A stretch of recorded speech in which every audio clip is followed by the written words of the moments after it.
McGiveron, and in this episode we're going to talk about how artists are using technology in their art practice. So let's dive in on this episode and let's get inspired.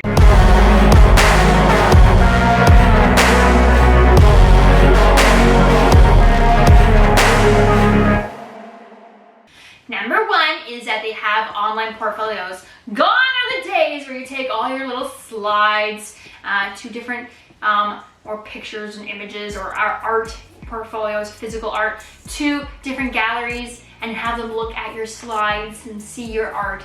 Gone are those days. Now we are on to online portfolios. That means you essentially just have a website. So we're using the internet to create our online portfolios, setting up a website where you're gonna host your different bodies of artworks, right, series and images of your art, your CV that contains all the art shows you've done, your education, publications you've been in, your artist biography, and your artist statement. As well, you'll want to have your contact information on there, so if a gallery checks you out or a curator, they'll be like, oh, that person is awesome to have. They will invite you to a show. So these are great ones to check out. So having an online portfolio is one way artists are using technology. Number two is they are networking and marketing through social media. So not only is it just having art in galleries, they're using the internet to sell their art, to have social media platforms where they are either selling or marketing and connecting and networking. They might have YouTube channels to help with that as well, and bring people into their studios and see their process. Much like how I do, and try to invite the viewer in so they can see the inspiration plus me create.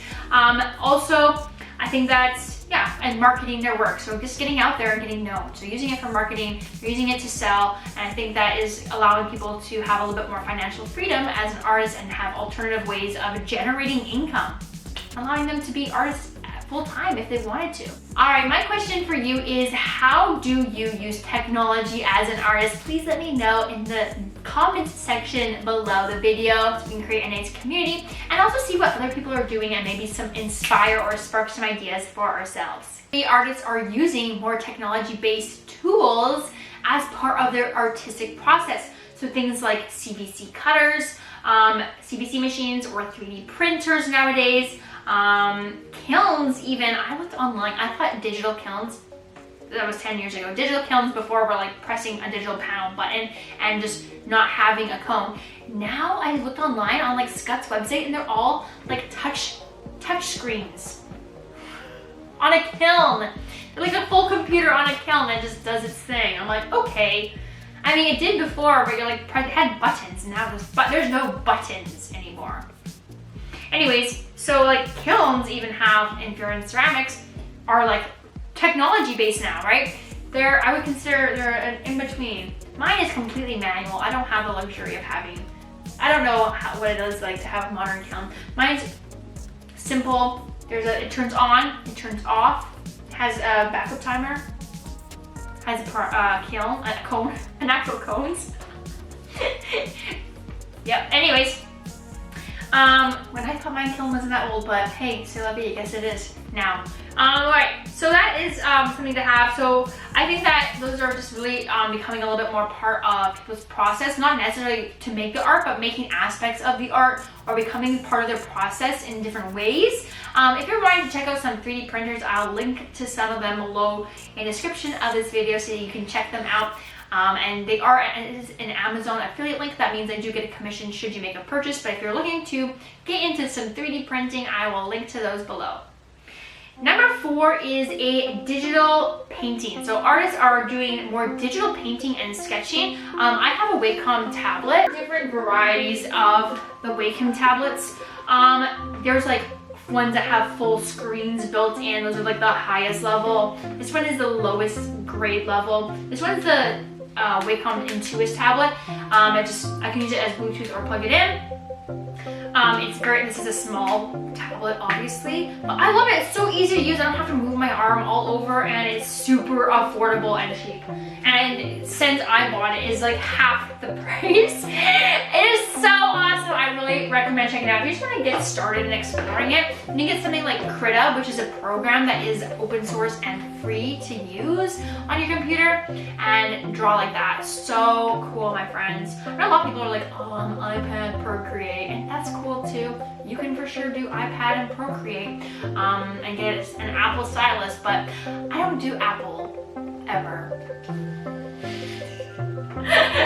I get gaming computers and use those. They're processed way faster, and I need the processing for like my YouTube and stuff and editing images. I don't want to sit there and spend all day with a low RAM. So, and I can make it my own. All right. And you can disagree with me, and that's totally okay too. We're allowed to be different and have different opinions and still be friends. All right, so digital painting is a great way artists can use technology even to work through ideas or create artworks digitally. I think it's work through the process a little faster, do some sketches online or digitally that they might use as part of their artwork later, or like turn into a painting later. I think that's a really great way to check things out and just explore. If you're looking to explore some Wacom tablets, I will link to Wacom tablets in the description below the video as well, so you can do your own research and see what is best for you to get started. And finally, number 5, artists, you use digital projectors. Yeah, you might be like, what? For real. So if you're trying to scale up a drawing that you made either digitally or on paper, and you want to make it bigger and have it on your canvas to sketch it out, because sometimes drawing in large scale, things can get wonky. So if you want to speed up that process, instead of doing grid drawing, instead of doing tracing and like transferring the image, you can just get a digital projector and project your image, not from Google, like something that you've drawn, onto your canvas, and then draw it out, just so that way you can scale up your own sketch bigger, so that way you can start the painting process faster. It's not going to replace painting, but it makes it really easy for artists to get going and also not have all the proportions all skewed, right? Because sometimes if you're drawing from one angle or whatever, or you're up and down, if you have a giant 10-foot canvas, it's hard to see where you're going with your drawing. You might be really good at it, but if you're not, then a digital projector is really great to have, and it's a great tool to have in an artist studio or as an artist. If you want to check out some, I will link to them in the description below the video as well. All right, my friend, that is it for this episode. If you want to check out another video, I would say my next video for you to watch is how to overcome artist block. How to overcome artist block. And you can check it out by clicking the link above or in the description of this video, and that is a great video for you to watch next.